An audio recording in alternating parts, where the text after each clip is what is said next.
for attending the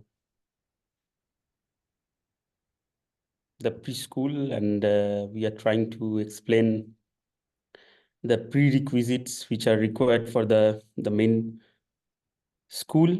And I'm going to discuss about two softwares that we generally use in high energy physics. One is called ROOT, and the other one is called Uproot. So I will start by sharing my slide. I do not know how to share the slides with all of you, but okay, so you can, for the moment, follow from the screen. But if there is any way by which I can share the slides with the students, that I will do later. You can send us after the talk, and then we can upload it to the agenda page. Okay, that will be great. So let me share my screen.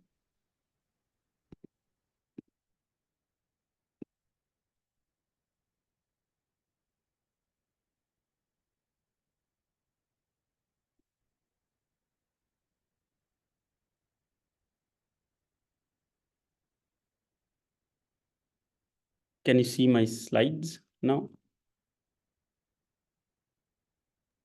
Yes, you can make full screen. Yeah, let me put. Okay. So as I said, I will be talking about PyROOT and Uproot. Though I'm not the developer, but I use them a lot for my research. So I'm currently working in the CMS experiment, and I'm from Institute of Physics of the Two Infinities at Lyon. So I'm really very happy to share my experience with you. So let's start. Okay.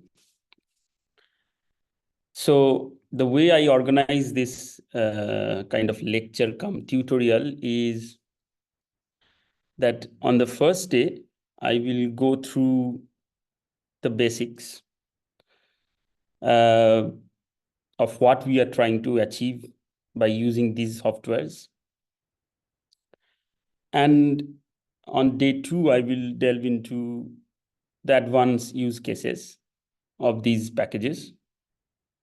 So I will start with PyROOT, which has almost the same structure as Uproot, but slightly different syntax, of course. But the use is the same. So I will start with one package and then give you examples of advanced use cases in both PyROOT and Uproot on the second day, which is tomorrow. And as this is a machine learning for high energy physics school, so obviously I would like to show you some of the examples where in machine learning where these packages are used, or why they are used, or at what stage they are used. Okay. So obviously there are many material available online. So you can obviously look into those material, like the manual of root and the manual or the documents in the read the docs IO of Uproot. And for this tutorial, I would say we will follow this GitHub.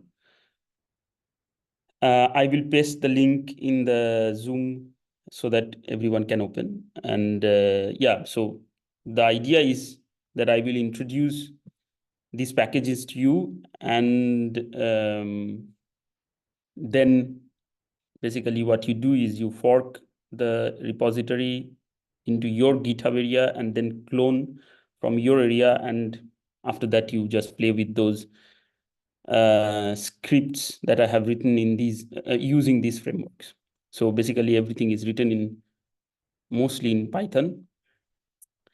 Yeah, so let me first paste the link so that everyone can.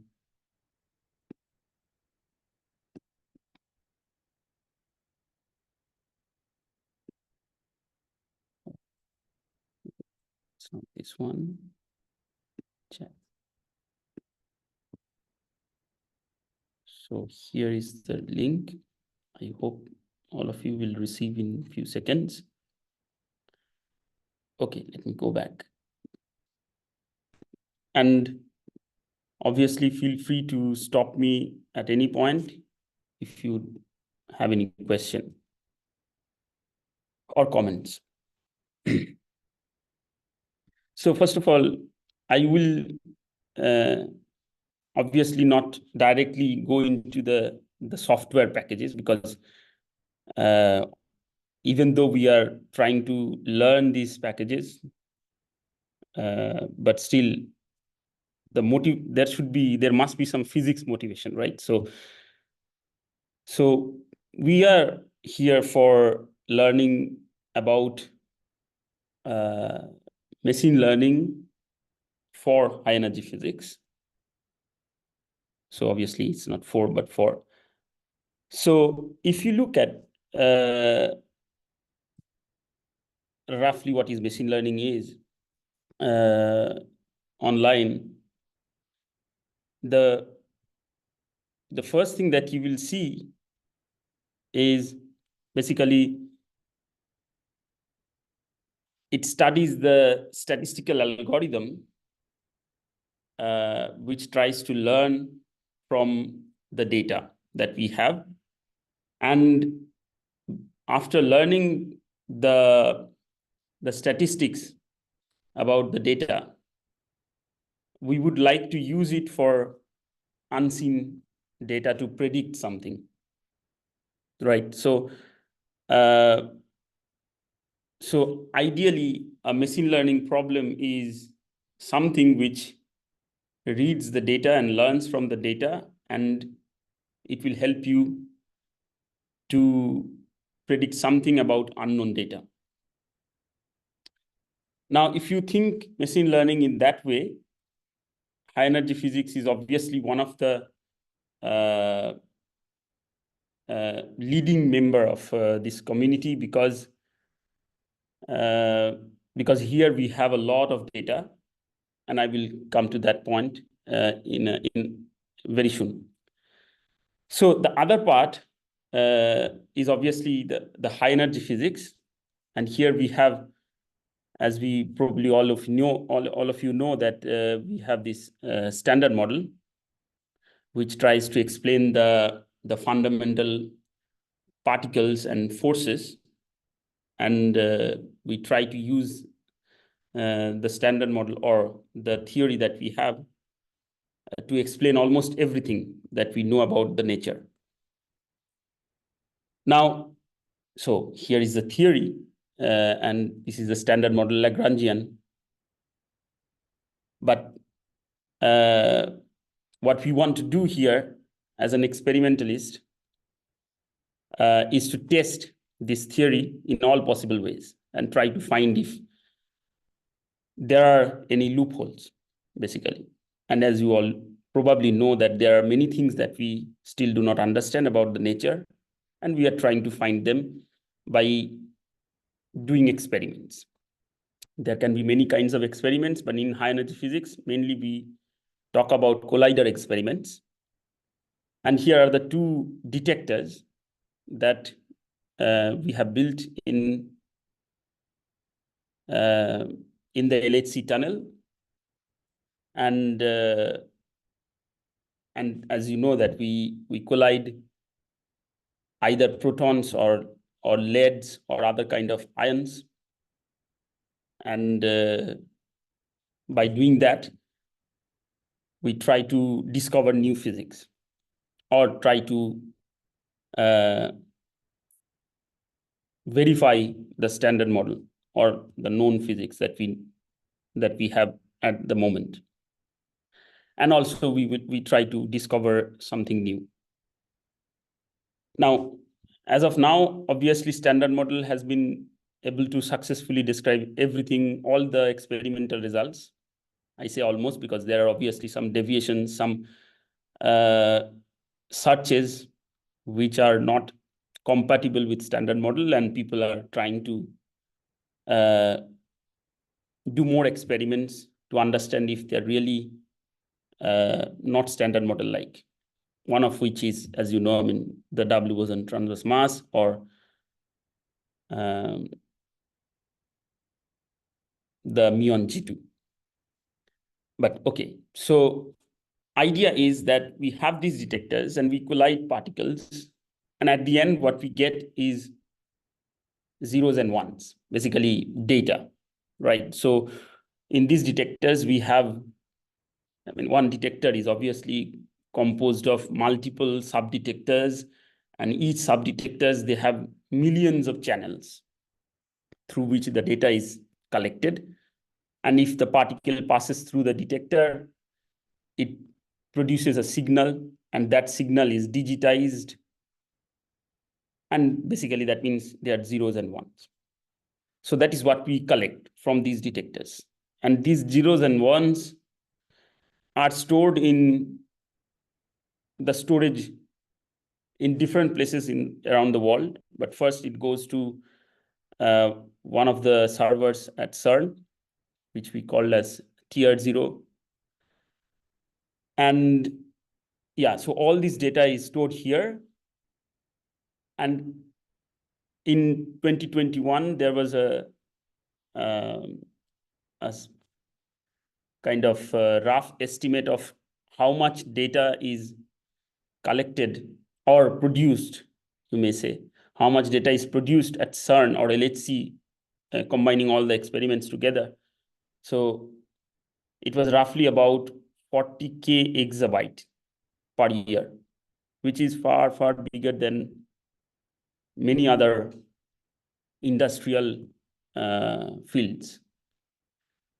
So obviously, that is why I said that this is one of the leading members of this data science community, where we have big amount of data to be analyzed, and where obviously machine learning can play a big role to discover something from that data, to find some anomalies or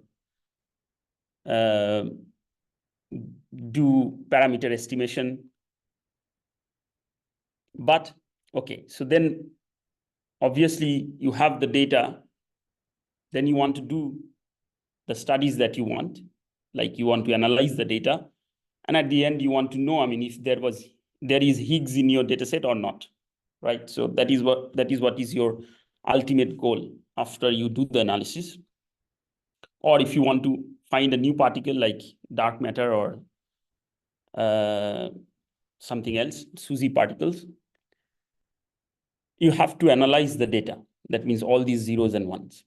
So what we do generally is all this data that we collect from the experiments, we store them first. And obviously to store the data sets, we use a particular format, which is called ROOT TTrees. So basically, if you simply, if you want to think about it, it's a tree structured data. And what is a tree? A tree is basically a way of saving the data. It's not kind of a list like in an Excel sheets, where you have tables and columns. That's one way of storing data, but that is not the most efficient way of storing data. Let's say, for example, if you have muon particle and it was produced in one event with certain PT and certain, let's say, certain momentum, and it is pointing towards a certain direction in the lab frame, and various other properties of the muon that you have detected in the detector. All this information has to be saved somewhere, and either you save them as list, a column, and some rows, or you can also store them as trees. And in the tree structured data, you have a root node, which is the data, the first point to the data set. And then from the root node, you start making the branches, and all these branches can be different particles or different objects that you would like to use in your analysis. And at the end, all these branches have leaves, and those leaves will contain the values of a kind of information that you are storing. Let's say, for example, if you want to store the muon momentum, there will be a muon branch, and in that muon branch, there will be one leaf corresponding to the momentum, and that leaf will contain the momentum of all the muons that you have detected, let's say, in a series of proton-proton collisions. And the way you access that data is you first go to the node of the tree, and then you call the muon branch, and then from the muon branch, you call the leaf, which is momentum, and that will return you the momentum of all muons that you have gathered. Now, yeah, so that is the first step, that you store the data. And then you obviously, as I said, that you produce exabytes of data, which is a huge amount of data, and it's not possible to store everything. And also, it is not required to store everything, because most of the information that is produced at LHC are the physics which we already know. So we do not want to store everything, but we would like to store those events or those collisions where we think something new can be hiding inside. So that's why we, at multiple stages, we filter the information and store only those information which we need for the final analysis of the data. And that is basically done in several stages. And all this thing is done using root, mostly. And then at the end, after you get the scheme data with all the processing which was done before, you do your analysis. That means, let's say, if you want to reconstruct the Higgs boson invariant mass, so you select 2 photons and get their 4 vectors. And then from the 4 vectors, you compute the invariant mass of the 2 photons. So this is the last part where you compute the invariant mass of 2 photons, and then you put them in a histogram, which we will see in our exercises.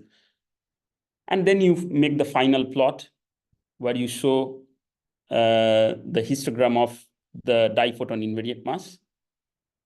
And then you use that to estimate, let's say, how many Higgs you have observed. Or in other words, you can estimate what was the mass of Higgs that you have observed. Or you can estimate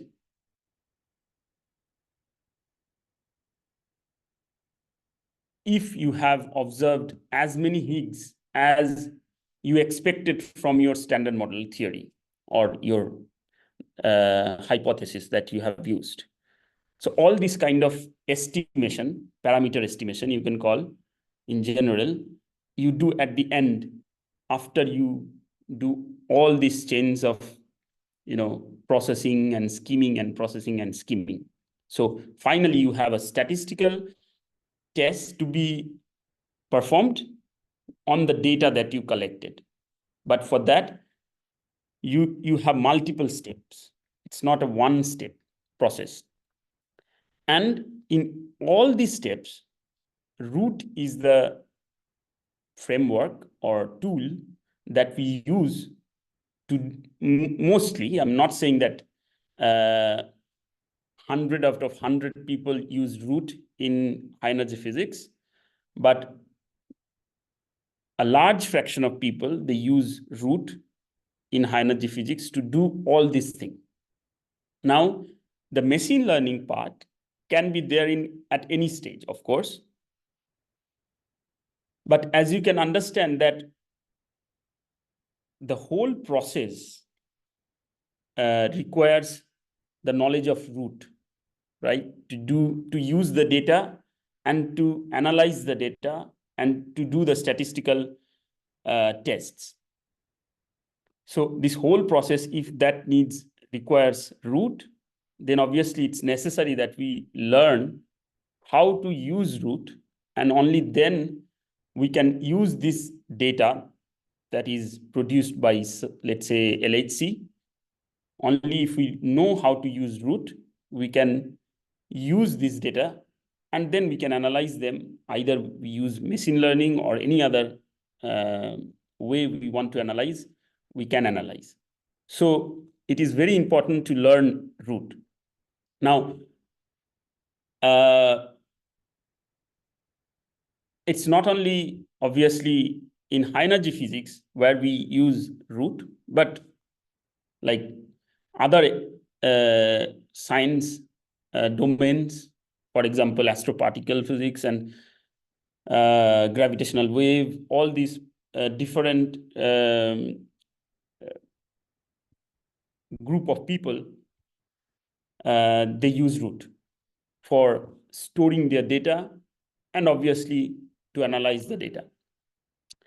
Now, I will start with what is Root. So as I already mentioned many times, that Root is the software which we use to process the data that we collect from LHC and then to analyze it, and then also to visualize. That means producing histograms or graphs or any other format of visualization that we generally see in many, many thousands of papers that we publish. So in all those papers that you see coming from CMS, Atlas, or other experiments, they contain the plots which were produced using this Root framework. So, and also, as I said, that we store the data using Root. So Root works as your input-output, and also Root is used, which is not mentioned here, but which is inside the analysis part, you can consider, which is to do the statistical analysis or statistical tests or parameter estimation. So all these things can be done using Root, and that is why it is so popular. Now, as I already said, that we produce few exabytes of data, which is stored as a Root format. So it is obvious that that is why we are learning Root. Now, yeah, but I will not call it a downside, but it is important to know that when Root was written, Python was not a popular language, and people obviously the first version of root, or before root, it was Fortran, which was used, and then people switched to C++. And since then, root now is a package which is almost totally written in C++ language. Now, then why we switch to PyROOT? The reason is very obvious, that Python is the most popular language now. And that's why most of the people who analyze the data, they use or they know Python. And also Python is obviously one of the easiest languages to learn. And that's why also it is most popular. Here you can see, I mean, I have given a table from the IOPB index, who regularly do this kind of survey to see, I mean, which programming language is the most popular. And in 2024 and also 2023, Python is the most popular language. And and obviously after that, it's C++, C, Java, C has. These are the top five programming languages according to the popularity. And obviously, as we are here to learn about machine learning, and as you know, I mean, in the machine learning community or data science community, also Python is the most popular language. And that is why most of the machine learning libraries, modules are written in Python. So that means if your code is written in Python, you can already have an enormous set of packages which you can use in your code to do almost anything about machine learning. So you do not need to write everything from scratch. Whereas if you probably use C++, that will be the case in many situations where you have to write your own program to do certain tasks. So people prefer to use Python, and that means root, as it is written in C++ mostly, was lacking this feature. That means people who use root were having problem to use machine learning libraries or machine learning packages to use, let's say, do classification or regression on the root dataset.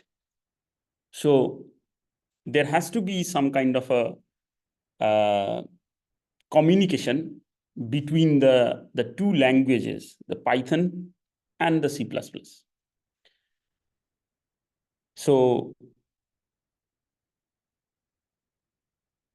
Uproot and PyROOT, both of them, they tried to follow some kind of developments which are already there in the computer science field. So there are two approaches in which this can be achieved. That means you want to use C++, but you still want to write code in Python. So you want to use the features of root, which is written in C++, and you want to use the features of other machine learning libraries, which are written in, let's say, Python. So you want to use both, and you want to write your code also in Python. So this was the problem, that your code is written in Python. The data that you have is stored as root format, So that means you must use root to read them. And you want to use Python libraries for machine learning applications or statistical libraries for statistical inference, let's say. So this was the problem. So there has to be a link. And Uproot and PyROOT, they followed two different ways. So first came kind of, I mean, we cannot say what was the first, who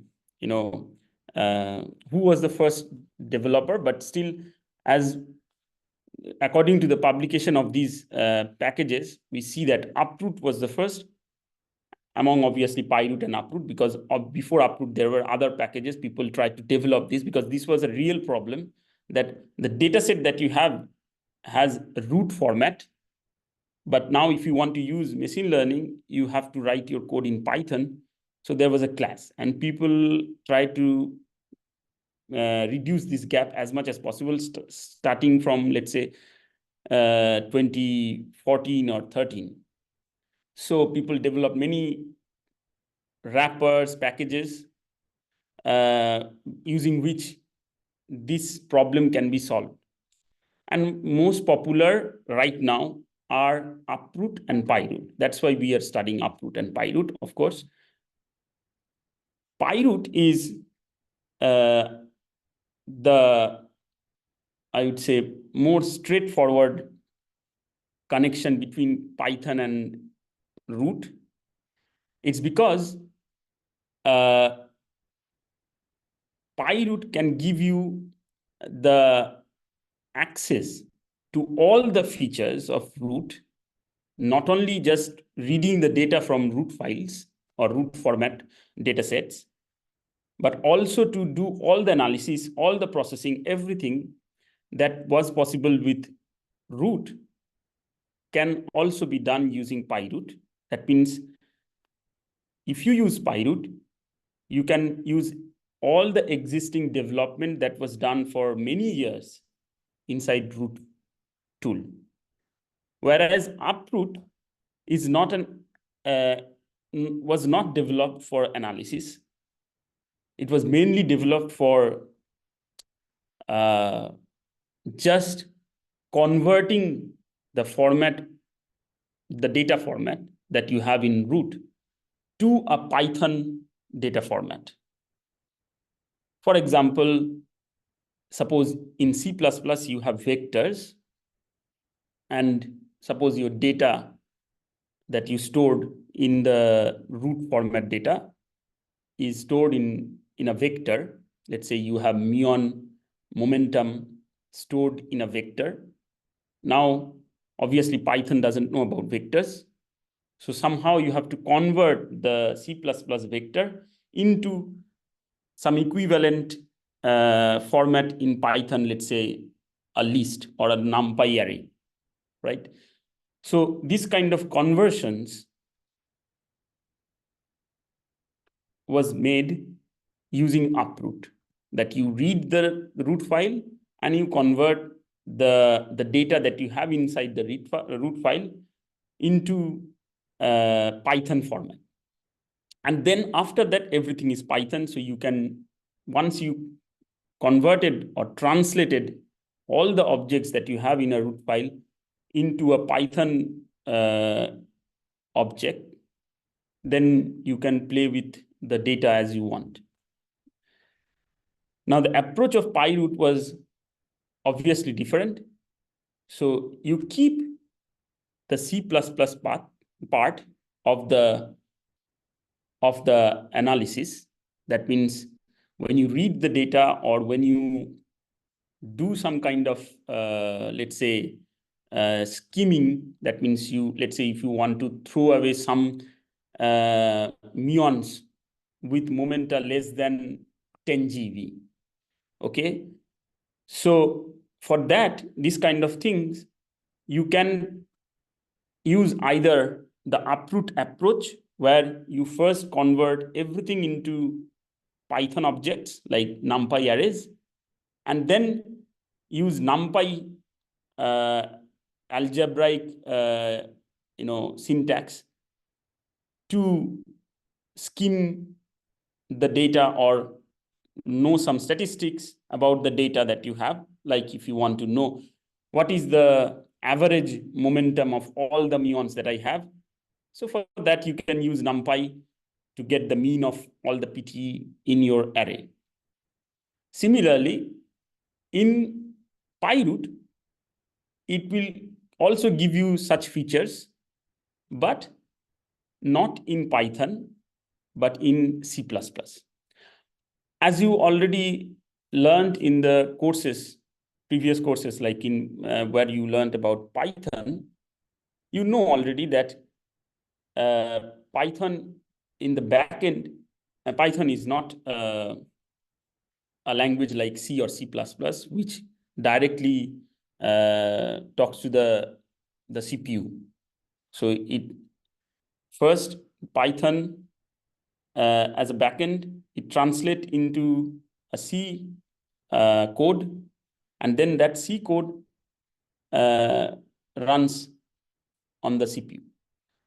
So that means obviously from this you can understand that Python will be slower, and if you use Python, you will lose some time during the processing of the data. And if the data is huge, then Python will not be efficient.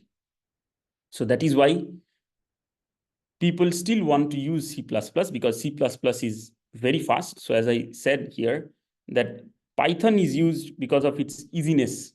Like you can write a Python code, it's so compact and easy to read and easy to learn. Whereas you do not want to lose the performance that you can gain using C++ in terms of, let's say, processing time. So this is why PyROOT is obviously better package compared to Uproot, but still people use both and they have their own pros and cons, which we will discuss maybe tomorrow. But okay, so roughly as it is mentioned here, how the PyROOT works is, so it creates binding between, as I said, Python and C++, binding in the sense that suppose you create an object in PyROOT or in Python, that object is actually a C++ class object. So I will give you an example, but before that, I would just finish with these slides. I will come back to this point again, how this binding is done between Python and C++ in PyROOT. And for all these kind of bindings, it uses CPPYY, like, and I will come back to these technical terms like automatic dynamic binding and Python proxies when I will go to the code. Okay, so with that, I will finish my slides, but if you have any question, you can ask now, and then we will go to the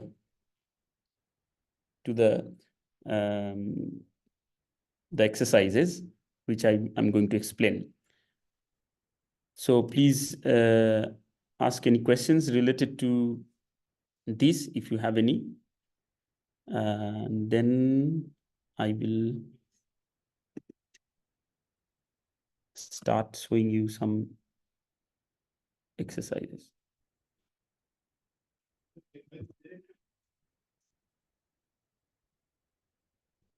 Okay.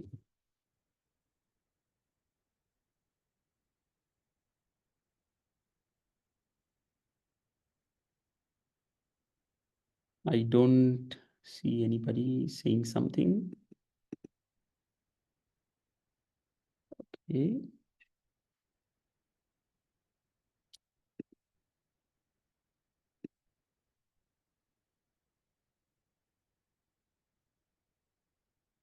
Let me stop sharing and share again. So maybe as there are no questions, and last time we had quizzes. So, I mean, obviously to time wake you up and see, I mean, if you are going with me or you are lagging behind. So please feel free to stop me whenever you think something is not clear to you. And I will be explaining as much as I can, of course. So if you do not have any more questions, so I will again share my screen. Yes. Can you tell me if you can see my screen or not? Yes, sir, we can see. Okay, thank you. Okay, if you look at my repository, where is my repository? Here. So what did I do?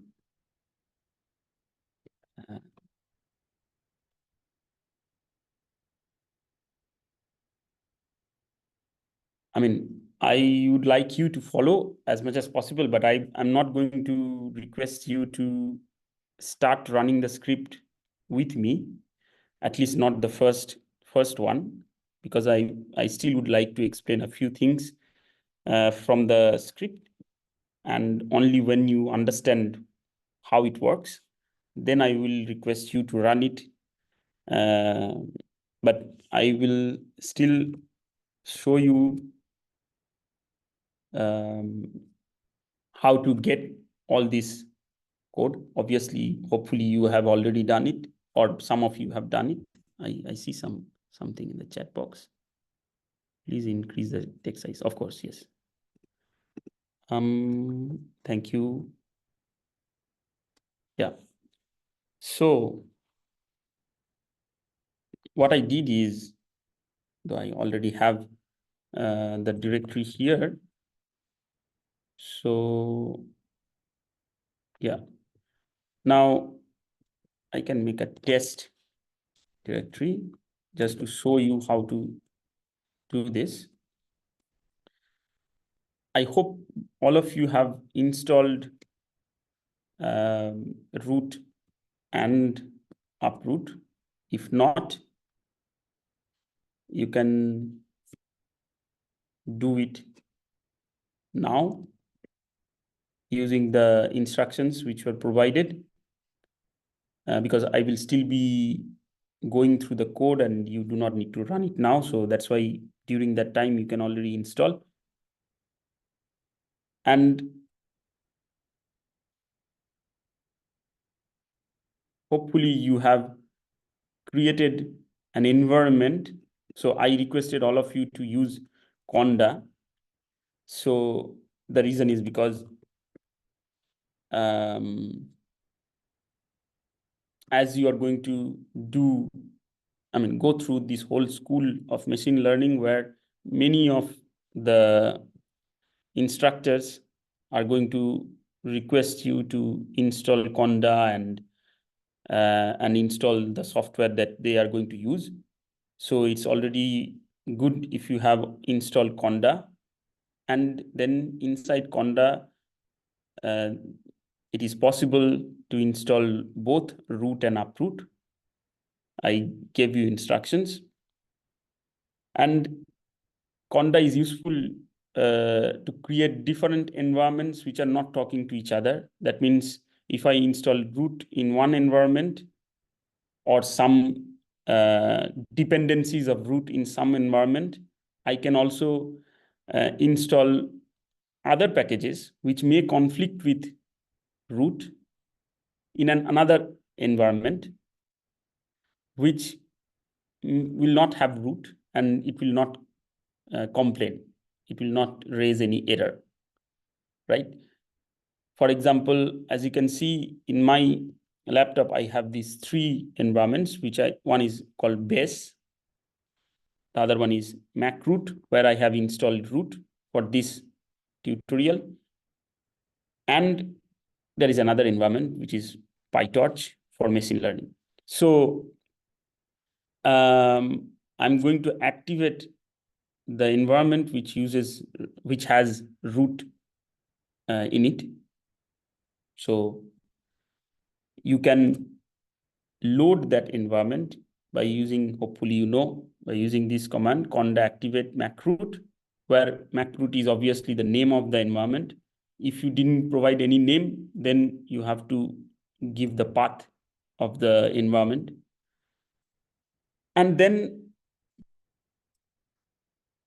you can run root interactively, like you can import root, right? And you can do anything you like. But obviously, right now, I'm not going to show how to use root in my interactive session.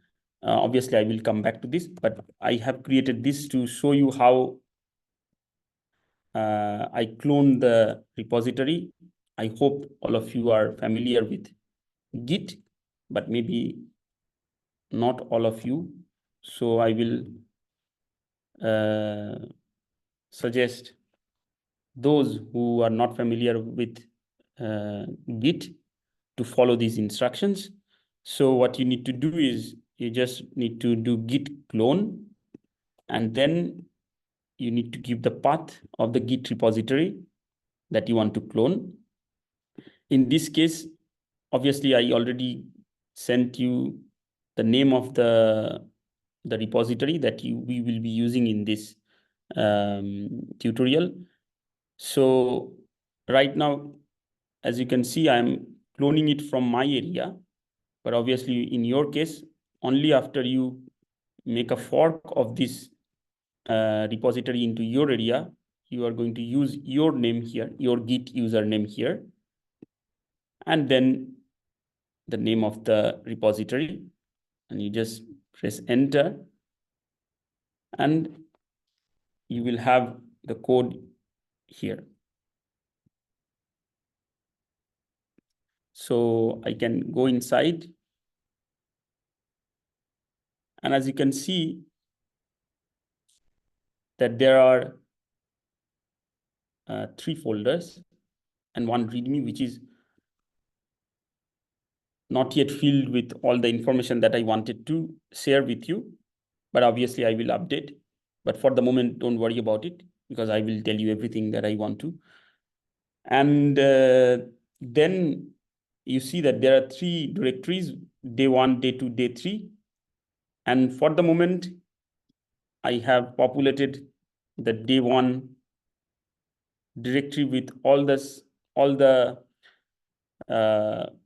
exercise that we would like to go through.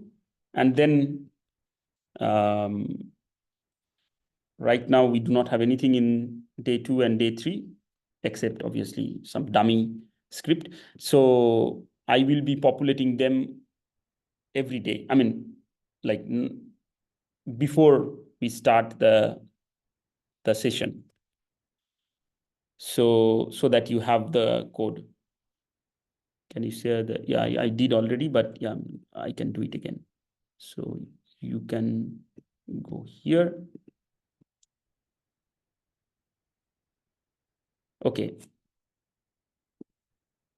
Now, after you have this, you clone this, as you can see that these are not, all of these are not Python files, but basically they are called notebooks and or Jupyter notebooks. These are the very popular format of files where you can open the, sorry.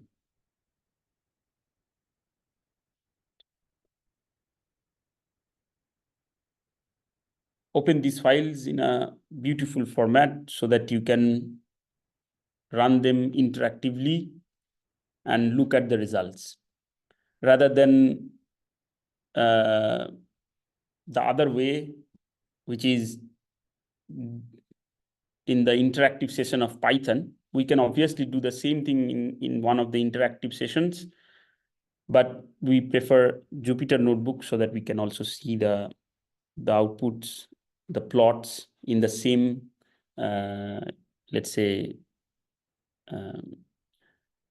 page. So, and I just ran this command, Jupyter Notebook, inside day one. And if I do that, obviously, as I said, that you have to be in the conda environment.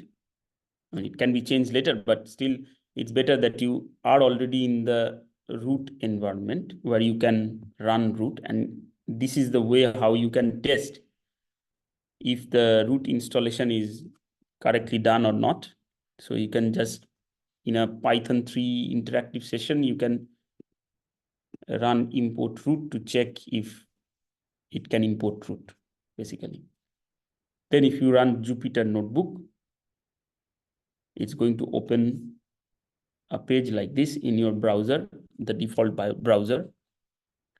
So without wasting more time on this, I will start by opening the first example, which is this one.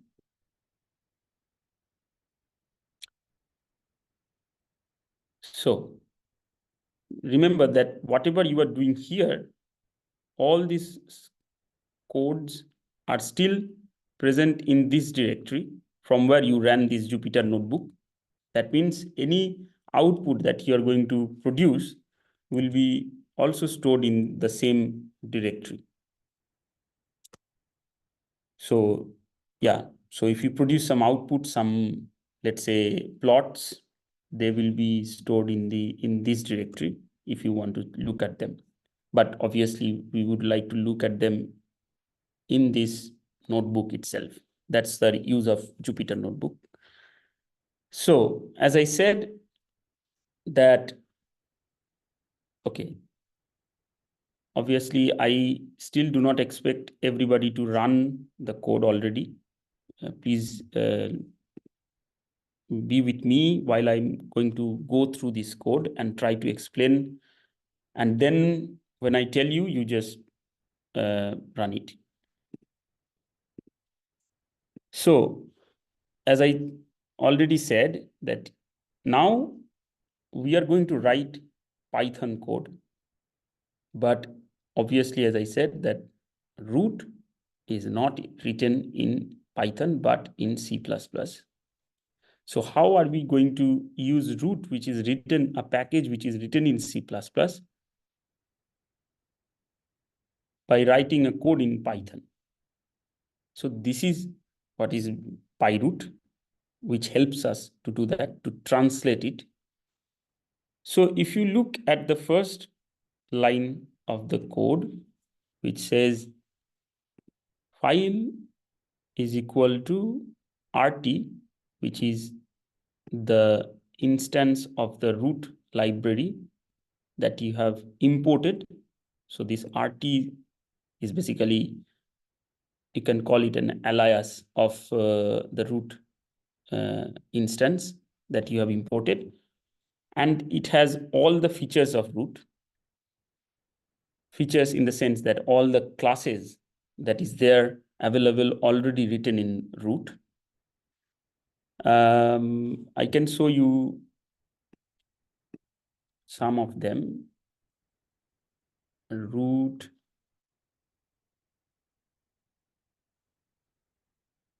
class.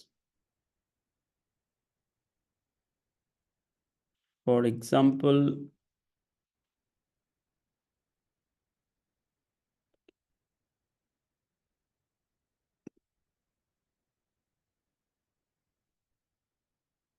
here are all the base classes of root.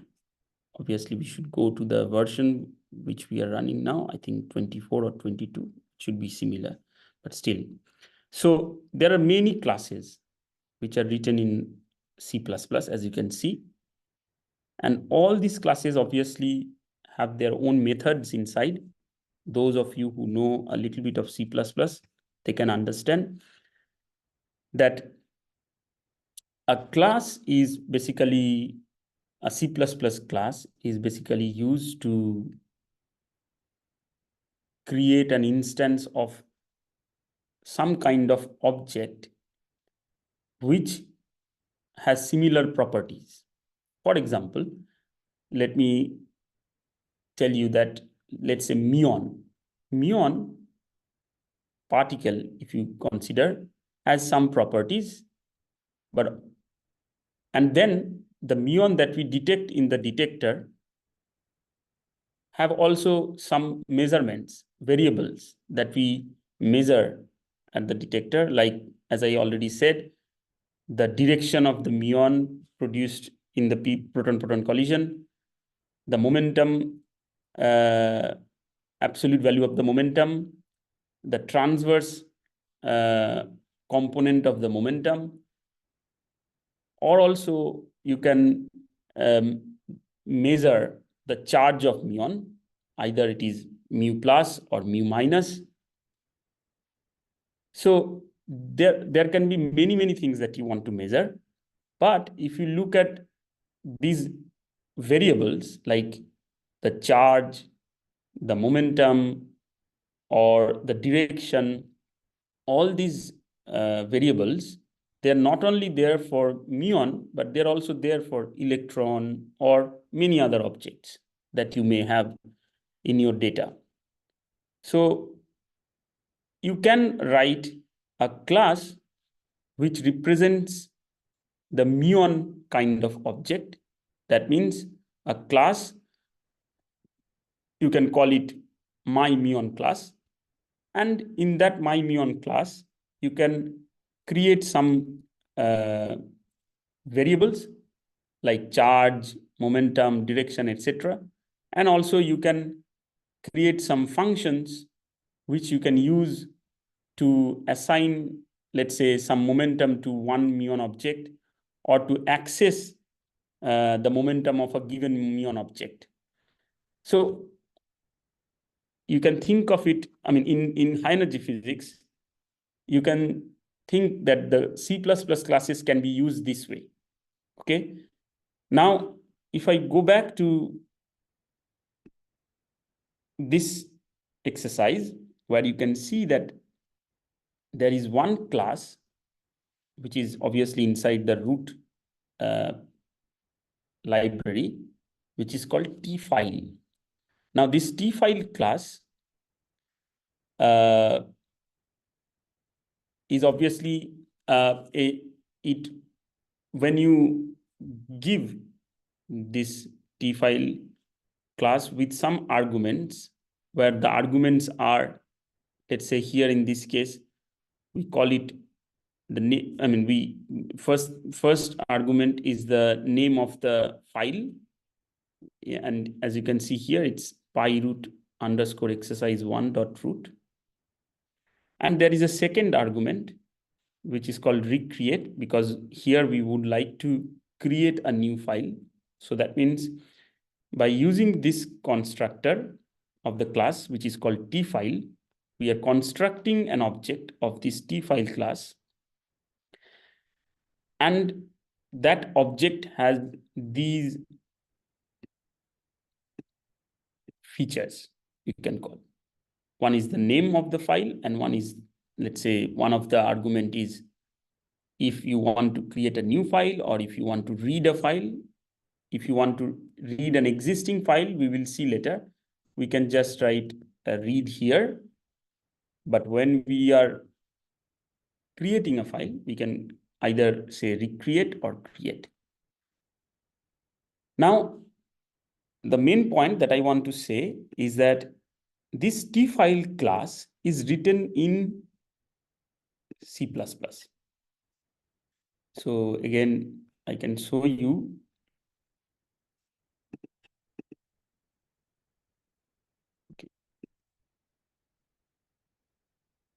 Okay. So maybe I can go back and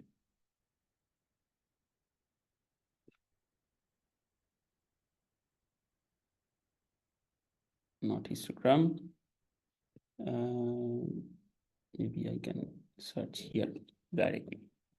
Root T file class. So yeah, this is the T file class, and this whole class is written in C++, and it has its own methods and features and variables. But what we are trying to do here, as you can see in the script, we are trying to create the C++ object. Basically, when you call this class, using the constructor of this class, when you call this class, basically you are creating an object which is called file. The name of the object that you create is called file. But here it is a Python object. This file is a Python object. But what PyROOT does is somehow it translates from this command. If you write root.tfile and you give these arguments in the constructor, it translates this command into a C++ command, and then create a C++ object which has some name, but it is stored in the memory. So it creates an object, C++ object, which is stored in the memory. And then it creates a Python file or Python, let's say, proxy. That is what we call as proxy. This file is a Python proxy which connects to that memory where this T file object is created. So that means whenever, so this is the feature of PyROOT. This is the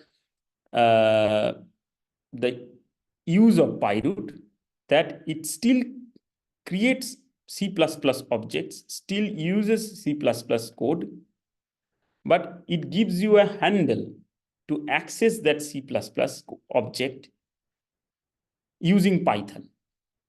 And for that, it uses CPyPy, as I said, CPPYY. Now, so this file is a proxy to the T file object, which is created in the memory. And then similarly, as like I have created a file, I can also create a tree, as I already explained, that generally the data is stored in a tree structure inside a root file. So here, as you can see, we are creating a T tree. So the name of the class is T tree. So in general, people who are not familiar with root, any class, most of the classes in root starts with this T. So T file is a class in root which is basically a file of root format. Similarly, T tree is a tree in root, is a class in root which creates a tree. So all these kind of things. So as you can see that, again, I'm a bit slow at the beginning because I would like you to understand exactly what is going on, so that obviously when we go to other exercises, we can go a bit faster. So again, you are creating an object of class T3, which is a C++ object.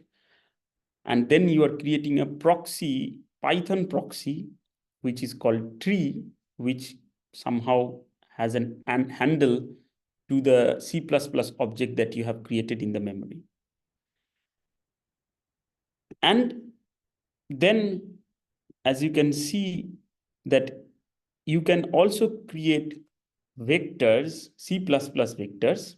So as you can see, this is root. And inside root, you can call standard library of C++. And in the standard library of C++, you have a class called vector. And you are creating a vector object where its elements are float. And all these, as you can see, is C++, but the way you are writing the code looks like it's fully Pythonic. So that is the goal of PyROOT, that you write the code in a Pythonic way, which is very easy to understand. I mean, you do not have these angular brackets and colons and etc., which we generally see in a C++ code. But you still can do almost everything that is already implemented. Obviously, you have to, again, I want to emphasize this, that you have to remember that anything that we are doing here is accessing those angular brackets and colons. That means anything written in C++ inside root. This Python is accessing those codes, but which you can't see from the code that you are writing. So for you, it's very simple and single line. As you know, I mean, obviously to create a vector in C++, the syntax for that. But this is much more easier compared to that. So you create here 3 vectors, px, py, and pz. So these are the 3 components of the momentum. And you also can create the energy variable. So all these px, py, pz, energy, they are the variables. This is an example, obviously. And what you can do is then, as I said, that in a tree you have branches. Here I'm not calling each branches as different particles, but what I'm doing is I'm creating different branches to store px, py, pz, and energy. Obviously, these names are user defined, so you can define any name. If you say it's muon, it's muon. And this px is obviously the object that you created here. But then you can understand that suppose if you have an object which is not a vector, but vector of vector, or some other kind of complex object, if you have, you can still, which are not written in, most importantly, which are not written in Python. They are not directly a Pythonic object or a type, a data type, which Python knows. They do not need to be such object. Like as you can see here, it's a vector which directly Python doesn't know what is a vector, C++ vector, but it can still use this vector. It can take that vector, which is, I'm saying this px is a proxy to that C++ vector, and you are passing that C++ vector by calling this proxy here, this px, and then that whatever you store inside this vector will be stored in a branch inside the tree, which is called px. So I can compile one by one just to see. I hope it will run. So yeah, so now we have created branches inside the tree, but using Python. And then we can fill these trees with some values. But for the moment, we can use some dummy data to store inside the tree. For example, as you can see that let's say we want to store 1,000 values of px, py, pz. So what we are doing here is we are looping over, we are basically inserting the value px, py, pz 1,000 times. And each time we are adding one float into the vectors, because as I already said, that px is a vector of float, py is a vector of float. So all of these are vector of floats. So individual elements inside px is a float. Sir, And can I ask one question? yes, sure. So sir, can you go up? Can you go up? So Yeah. as you were trying to discuss that on the right hand side we have this rt.t file. This is a C++ object, and on the left hand side what we have is something a Python proxy. Okay. Yes. So so let's say if we print the data type for a file tree px py pz, so I can understand clearly that px py pz will be something like list in the Python, not a vector, correct? No. Oh, okay. No. Because the whole So, of the vector of px will be somehow accessed and will be assigned to px on the left, which is in something in Python environment, not in C++. yes. So if you, let's do it. If you print the type of px, so px dot type, I think, or something like this. Sorry.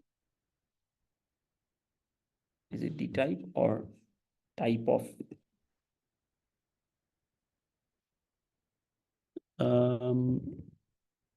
Yes. Yeah. So as you can see, it says that it is still C++. As you can see, it's a vector of float, but it's a translated object, you can call it.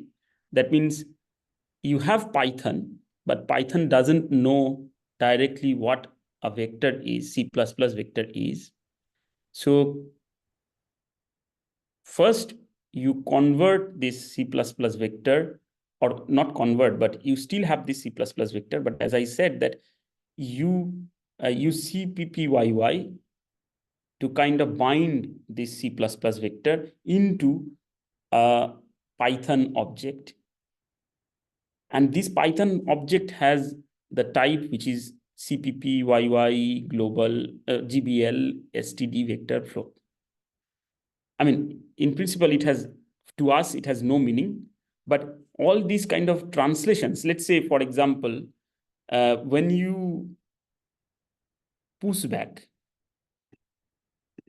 any value to the vector, as you can see, that pushback is a method of C++ vector. Correct. So it is something, some operations which is done in C++. No, I mean, again, let me try to say in a different way. Px is a proxy to the actual C++ object that was created, right? Correct. Now, when you say px dot pushback, px itself is not a C++ object. But then what is the meaning of px dot pushback? It means this pushback method or pushback function of px, which is a Python object. When you call px dot pushback, in the hindsight, that means in the backend, what it is doing is it's translating this pushback method into C++ method, which is also pushback. They didn't change the name, because then you can, if you know C++, you can directly use that name. But when you say px.pushback, it's actually, first it is translating that to the C++ method, which is pushback. And that pushback is acting on the C++ file that you have created, or file, not here file. Here it is the vector of float. So that pushback is acting on the C++ vector, and it is inserting one element in that vector. So basically this whole line, px.pushback and then one number, this whole line is first getting translated.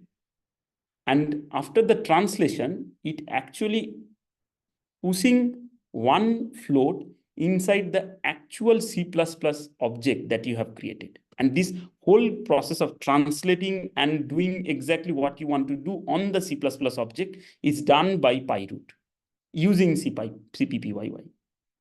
I don't know if it is clear now.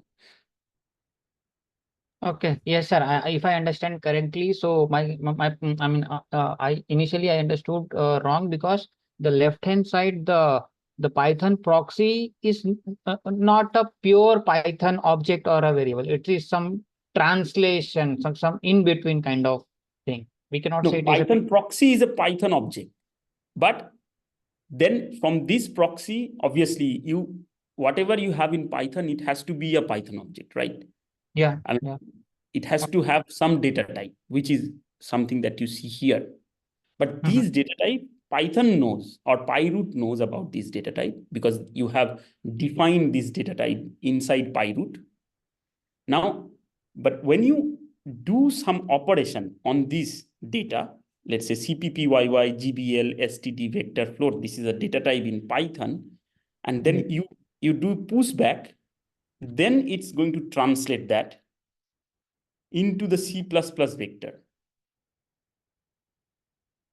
So the operation will be performed still inside the C++ vector, but what you are seeing here is,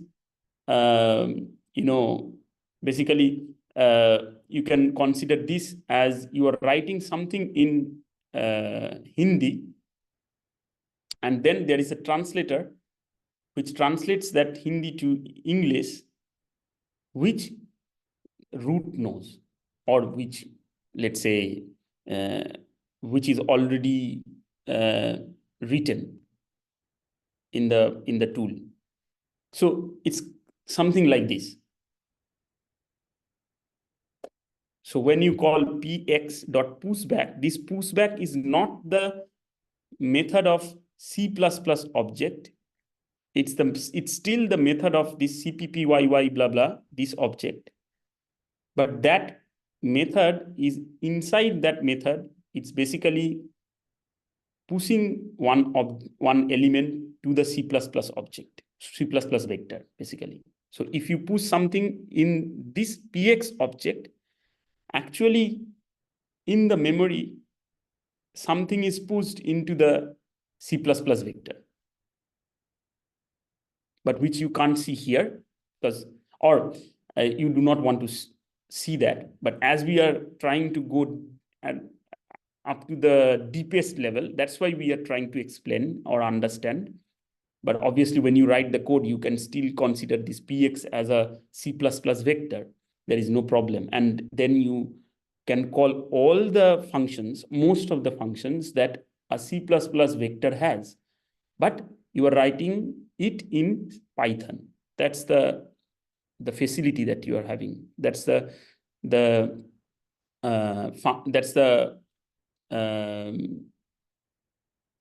that's the thing that you want to do, that you want to write a code in Python.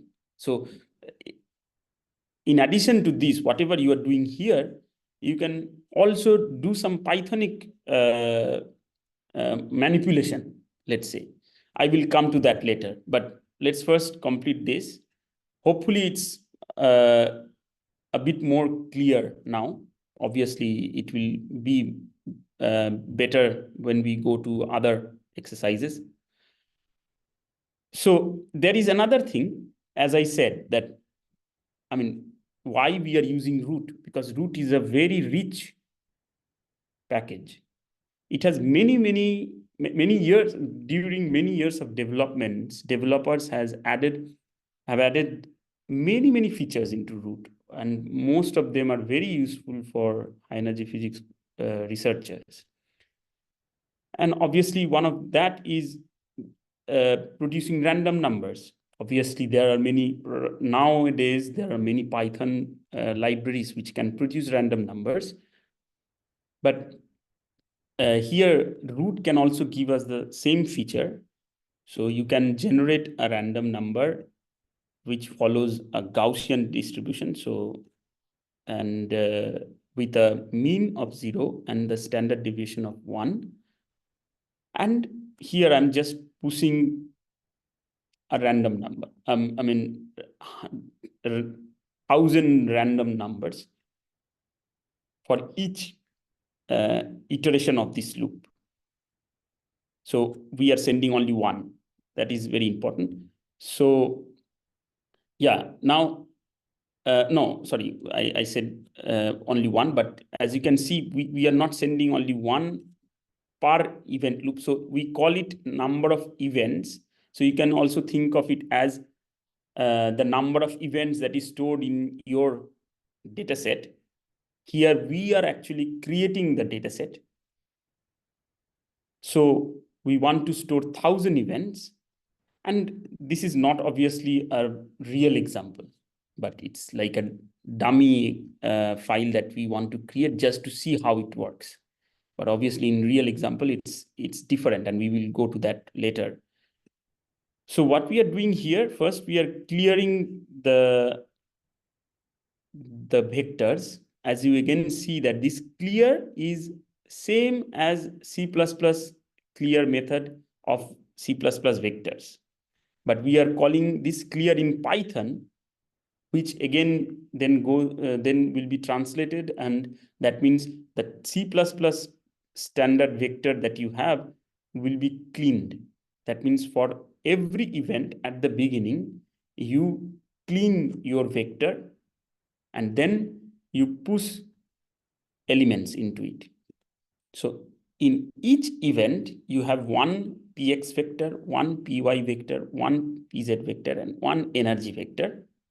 And in these px, py, pz, and energy vectors, you are pushing elements, and you can think that you are pushing, let's say, px, py, pz of different muons in the same event. So let's say in one event, if you have 5 muons, for example, in a proton-proton collision or in a lead-lead collision, you generate 5 muons. And then all those 5 muons can be stored inside, or the momentum of all those 5 muons can be stored inside this px, py, pz and energy.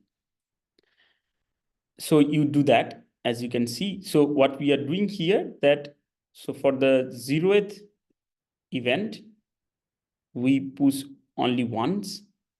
So we have only one muon, for example. And then the second event, we have 2, because then we are actually looping over, we are making another for loop, which is random. In this case, we just want to make a random tree where every event has that many muons as the event number. So 0th event has 1, second event has 2 muons, third event has 3 muons, fourth event has 4 muons, and etc. So they can have different number of muons in each event. And that's what actually I wanted to show, that it is not necessary that in each event you have same number of muons. Obviously that can change, or even you can add more particles, and then in some cases, in some events, maybe you have muons but not electrons, and in some events you may have electrons but not muons. So some of the vectors can be empty also. That means those kind of objects are not present in that event. But still, this is what we are doing. And then after we are filling this px, py, pz, every time we call this fill method of the tree.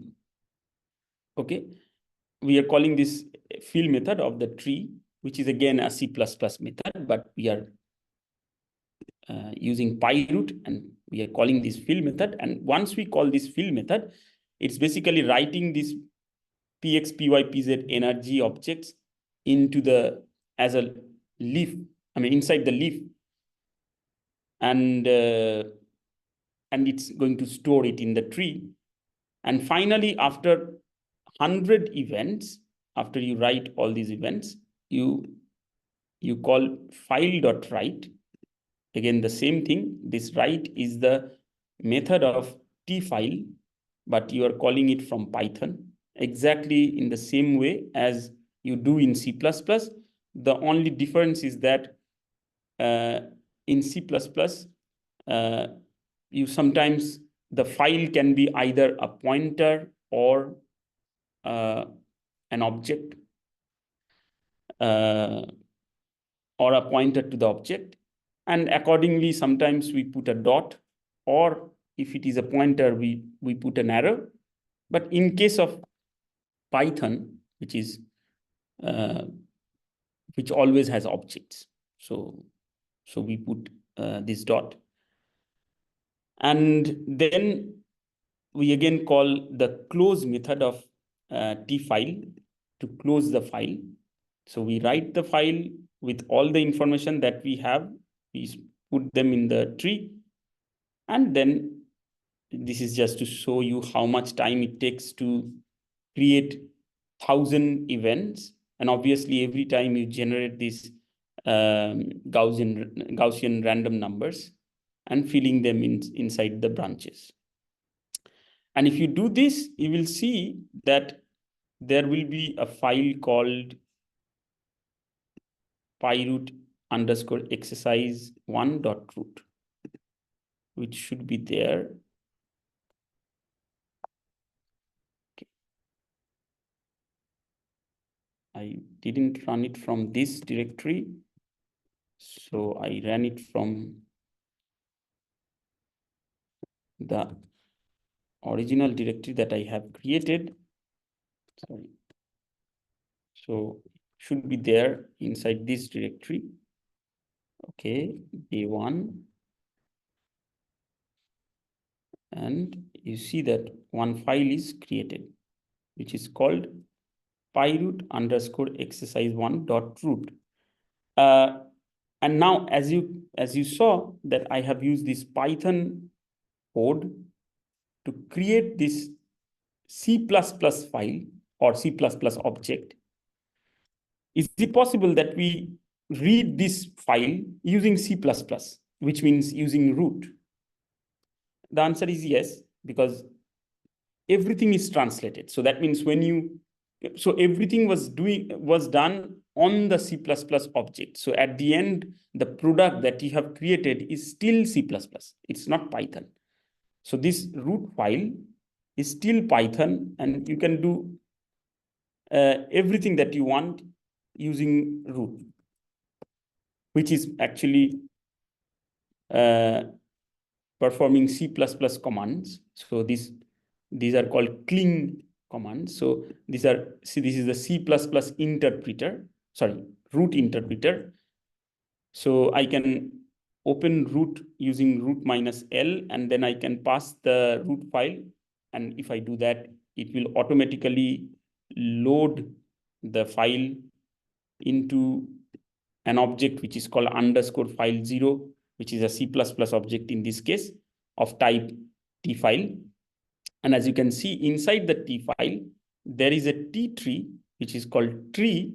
And that tree, if I call this print method, you will see that that tree has several branches. This BR stands for branch, and PX, PY, PZ, and energy. And each of these branches are filled 1,000 times. Okay. And I think we can draw. I mean, obviously, I will show you how to do the same in Python. But as you can see, that this is using C++, you can still read the data set that you have created using PyROOT. Okay, we almost finished the first day, and I will just go back to the slides and recap a bit what we have learned so that you understand. And from tomorrow, we will obviously speed up. And I would request you to go through this and try to run as many exercises as you can from the repository. So this is what I was trying to say, that this is very important. And maybe you are going to learn this only once this time. But after that, it's only application of this. So you are probably never come back to learn how this works. So that's why it is important that you learn, you spend some time to understand the method, what is happening inside. So you now understand probably that PyROOT basically implements an automatic and dynamic binding. Automatic in the sense that you do not need to write any, let's say, C++ or Python code to translate between the Python code that you, or let's say when we said root.t file, we didn't need to write anything to translate that so that C++ objects knows how to communicate between this Python proxy that we have created and the C++ object that we have created in the memory. So we didn't need to do that. It's PyROOT which automatically does that. And it's a dynamic binding because this binding is created between Python and C++ objects only during the runtime. Okay, so when you run this Python script, only then this binding is created. So you do not need to compile, as we know that in C++, we need to compile the code, and only then we can, as you probably know a little bit of C++, where we compile the code and create an object file, and then we run the object file, right? A bit more complex, but there is a benefit of that. We will come back to that tomorrow. But still, there is an extra step that you have to compile the code in C++ and then you run the code. Whereas in Python, you can directly run the code, and it is this binding is created during the runtime. That means you do not need any compilation. So that is why it is called dynamic binding. And yeah, so we use CPPYY library, which basically do this translation, so PyROOT creates the proxy. And let's say when you call root.t file, when you write this command, that command is translated by CPPYY, and then it creates a C++ object, which is t file, and then make a binding between the two objects. One is Python object and one is C++ object. And then whatever you do on this Python object, or all the manipulations that you do on this Python object, is translated by CPPYY into the C++ object, and all the actions that you perform, that means you push some elements into the vector, the same thing happens into the C++ object. That means some elements are pushed in the C++ object. And if you want to print the Python object, you will see that it will print the value stored inside the C++ object. So there is nothing stored in the Python object except this handle which connects this Python object to the C++ object. So whatever you do, let's say if you want to print some element, that will again be translated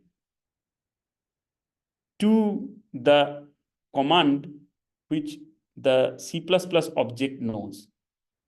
For example, if we say px px, let's say px 0, not here, but maybe I can do it here.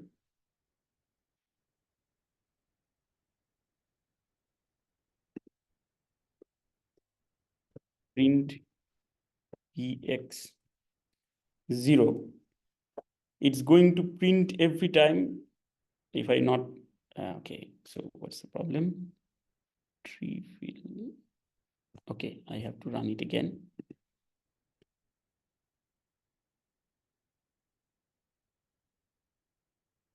So it's going to print the 0th element of the vector. Even though it looks like it's an array and you are like accessing the 0th element of the array, that is the you can call the usefulness of PyROOT, that everything looks like Python, but actually the work is done inside C++. And that is why I said here that using PyROOT, we can have this easiness of Python, but we can have the performance of C++. That means it is very fast, whereas you do not need to learn C++ for that. So that's the usefulness of PyROOT. With that, I will finish today because we have already passed 2. I mean, here it's 2, but in your place it's probably 5:30 or something. So if you have any question, you can ask. Otherwise, we can stop here today and then we will start from here tomorrow.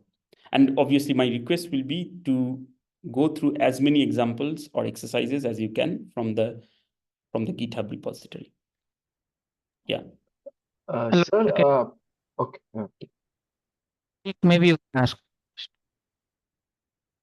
Yes, Okay. please. Sir, I had a small question. Like a PyROOT is then a little bit slower than like a normal what we do with a C file, right? Like how we analyze with a C file. It will be a little bit slower because of the translations and all that. Yes, but there is another way of bypassing that. I will show you tomorrow that I mean, the only place where PyROOT can be slower. I mean, obviously this Python translation to C++ is obviously one part, which is not that problematic because most of the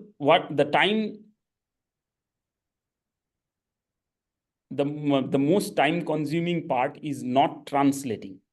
The most time consuming part is the processing of data, right? So when you have, let's say, for loops inside for loops and you do the for loop for 1 million times, that is what takes time. It's not that you change the type from, let's say, int to float or float to int. That doesn't take too much time. Obviously, that will take some time, but that is not important here. What is important is the processing time of your analysis, let's say. So, and that is a bit slower if you directly use PyROOT as I showed today. That means if you do not compile your C++ code, because here you are not compiling the code, right? So here you are using in-time, you can call just-in-time compilation, kind of. Like you run one command and it compiles at that time and then it returns the value at that time. So this way of compilation is obviously slow, but it's true that in PyROOT or in root as a whole, there is a feature which can be used that you compile your C++ code first and then use the compiled object using PyROOT, and that will be much, much faster compared to obviously this in-time, I mean, runtime compilation. But yeah, you are partly right that there is a reason why PyROOT can be slow, which is that if you do not compile the C++ object, it will be slower than C++, of course. Okay. Otherwise, it is much faster than any other Python libraries, because the processing part is done inside C++. Okay, sir. Yes, there was another question. Hello, sir, can you hear me? Yes. Sir, can you please show one more time how did you loaded the PyROOT environment from your terminal? Just once. Okay. So as I said, that first, obviously, you need to have the conda environment. As you Yeah. can see, we have this conda environment. And inside that conda environment, you have to check if you have PyROOT. I mean, to check that I showed that if you just do Python 3 and then you go to the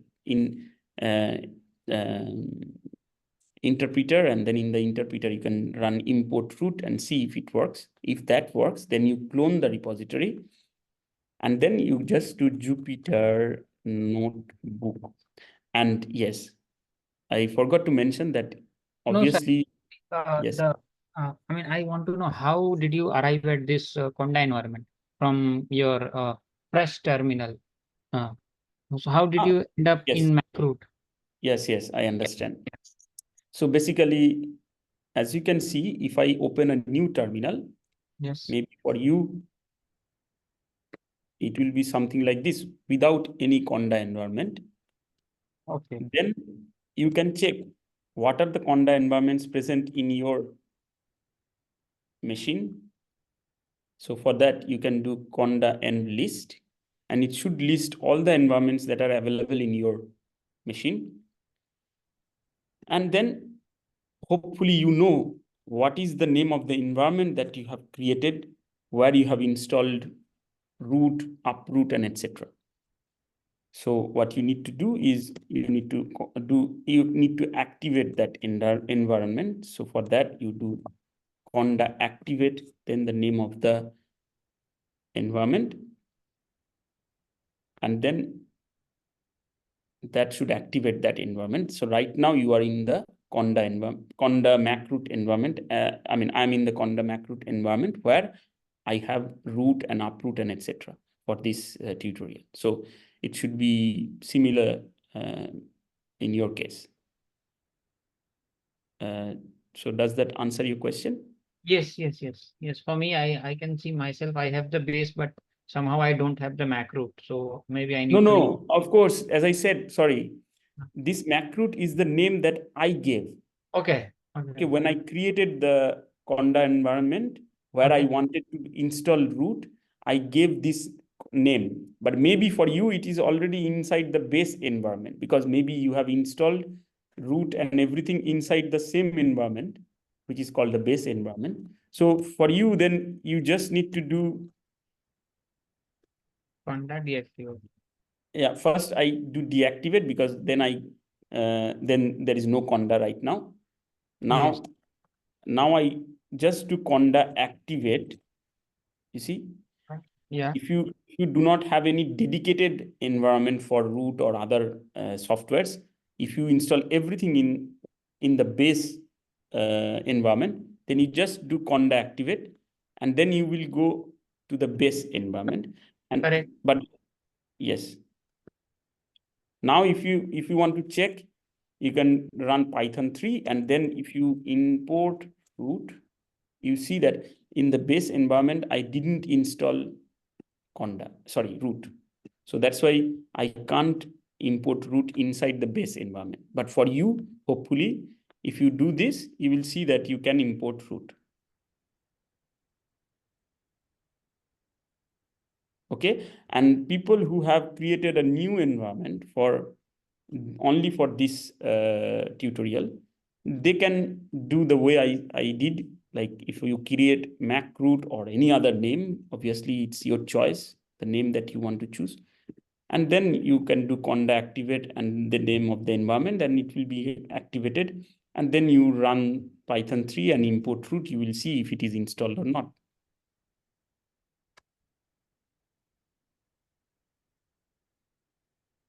Okay. So if you have any other question, then I can answer. Otherwise, Sir, can you hear me? yes, I can. Sir, is the installation of root is environment dependent? Yes, as I said that to install root, you must, I mean, it has many dependencies, right? So it is not a single package which can compile and run independent of any other packages. It needs many other packages to be there in your machine.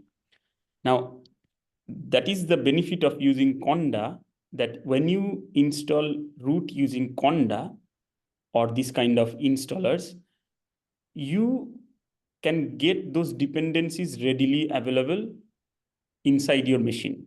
You do not need to install them one by one. Okay. And that is why I suggest that you use conda to install root. It may take some time because also root installation takes time. But as I said, that if you use conda, that will be already useful, because for your machine learning school, hopefully you will be requested to create many environments for different parts of the school, because as I said, it may be possible that one software that you are going to use for specific lectures can clash with the other software that is needed for the other lecture, because maybe the instructor is using let's say one instructor is using root 6.20 and another instructor is using root 6.30, which is a different version.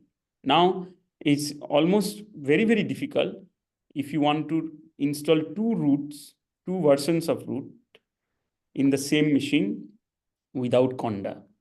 And if you use conda and you install them in different environments, then it's very easy to do that.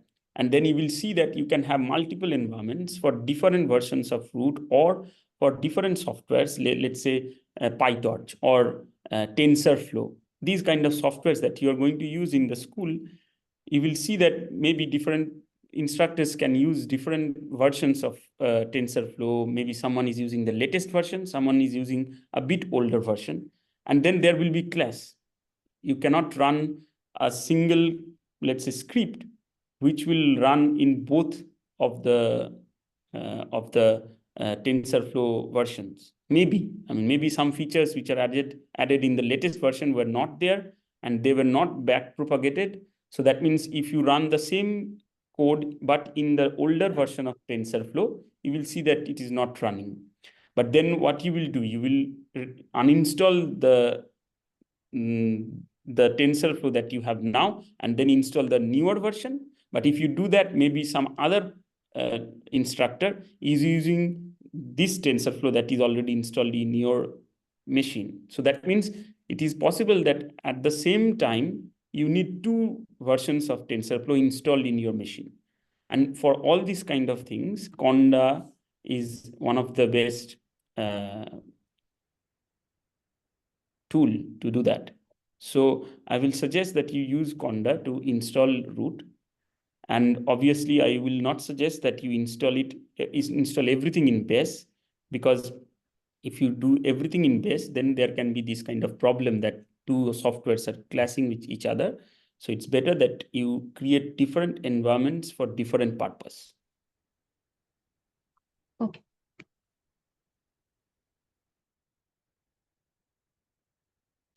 And obviously, I can update the README so that you can follow if you have any problem. Maybe some people do not, but for others who has problem to install root, I can update the README so that you can follow the README to install correctly. What if I already have root, then conda will not work or not? Hemant Kumar asked this question. So yes, it will. If you have root installed already, it doesn't matter if you have root installed or not, because if you create a conda environment, it will be another root. Now, yes, there is a possibility that the root that you are going to install using conda can access, because whenever you install conda, you have to define some path where, let's say, Python is installed and etc. etc.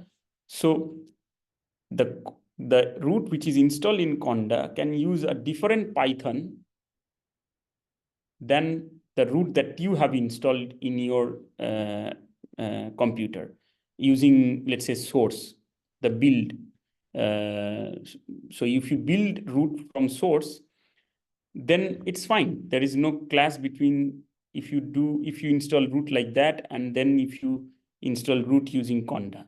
Both of them are similar, but it is true that they can point to different Python versions.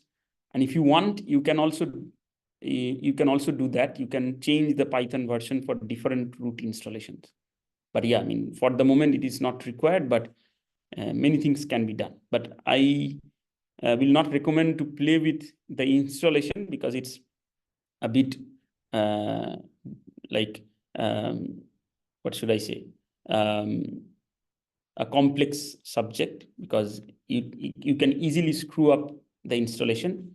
So I will suggest that you install it in the right way as described in the links that I have shared with you, and then follow the tutorial. Hopefully it will work, but please send me emails if you can't run the setup. I will be able to help you whenever possible. Okay. Any other question? Otherwise, we can stop today and see you tomorrow. Can conda environment be used in as well? Sorry, I couldn't hear you properly. Hello, sir. Can conda environment be used in Windows as well? Okay. I have never used Windows. I mean, at least not for this purpose. So it's very difficult for me to tell if it worked, but I really think that there must be some other way of using conda inside Windows. So obviously one way is to create a virtual machine of Linux virtual machine inside your operating system. But other ways are there, I hope. But I am not aware of that. If you want, Okay. send me an email and I can follow up on that. But I will suggest to use a Linux system because mostly we use Linux for all the research. So Anaconda Windows if you can please. does have Anaconda pattern. Yeah, Anaconda is conda. So yeah, somebody says that conda is available in Windows. So that means you can use conda in Windows also. And that is what I was Sir, also I want to comment something on this because if Yes. you install Anaconda, but there is not a surety that you will have a PyROOT, because in my Linux system I installed Anaconda and I checked that I had the Conda base, but in the base I don't have this PyROOT environment, and for that I separately actually installed PyROOT using root framework. So I can import the root in my root framework, but somehow I am not able to import in the Conda environment. So you have to separately. Totally fine. But tell me one thing, that did you install root using the link that I have shared with you? Like Actually, sir, I use the snap method, and in the snap, yes. So you use different method to install. then it become different. So I understand that I need to use conda and then install the root, then it will work. Exactly. Let me just, people, at least the people who are connected now, I can show you. Okay, how to do that? So root install, right? So installing root, you go here and then you see that there is a way to install root using conda, as you can see here, but for any Linux distribution and Mac OS. So for the moment, I don't see Windows, but I hope there can be something similar. But what you need to do, basically, you need to do this. So conda config set channel priority strict, and then you have to use this conda forge, because as you said, that root may not be in the main set of repositories of conda, anaconda, but if you use conda forge, that it will try to check for all other repositories inside anaconda, and then it will try to find root, and as it is mentioned here, it will find that. And as I was telling you that I ran this command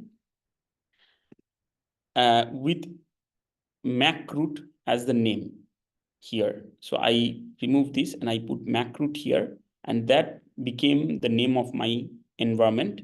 So then I did conda activate MacRoot, and that's how I loaded the root environment. Okay.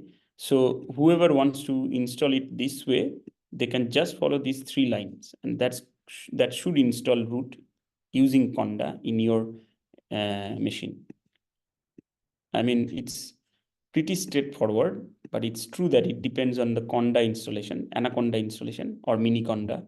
So sometimes there can be problems. So please let me know if you have any problem.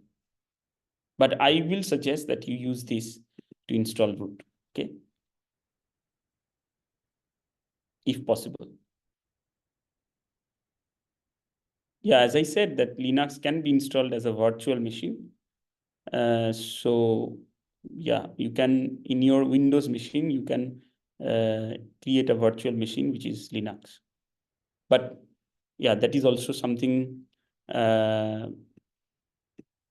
not very straightforward, probably for all of you. You can take help from others, but I will suggest that you can use a Linux machine, at least for this whole school, let's say. I mean, maybe you can use Windows still if you have a computer, Windows computer, but for the tutorials and for the school, either you create a virtual machine or try to get access to one computer which has Linux and run everything there and learn everything in the Linux machine. That will be better, I think. I mean, if possible. Obviously, it's not necessary, but it will make it a bit complicated if you use Windows, basically. That's the thing. It's not impossible, of course. Okay, any more questions? Okay, there is a chat. In Windows 11 or 10, you also can use WSL. I'm sorry, I'm not aware of this. So any questions related to Windows, I have to go and check what you're saying.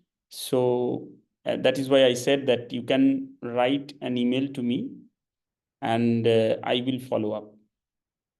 Otherwise, I will forget, because many things are being discussed about Windows.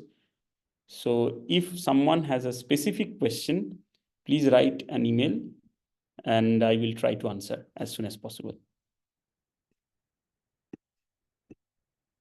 Okay, so I think we should stop here because it's almost 30 minutes. So yeah, if there is no urgent question, I will disconnect. And again, send me emails. There is no problem. You can send me emails and ask me any question you want on today's discussions that we had. Thank you.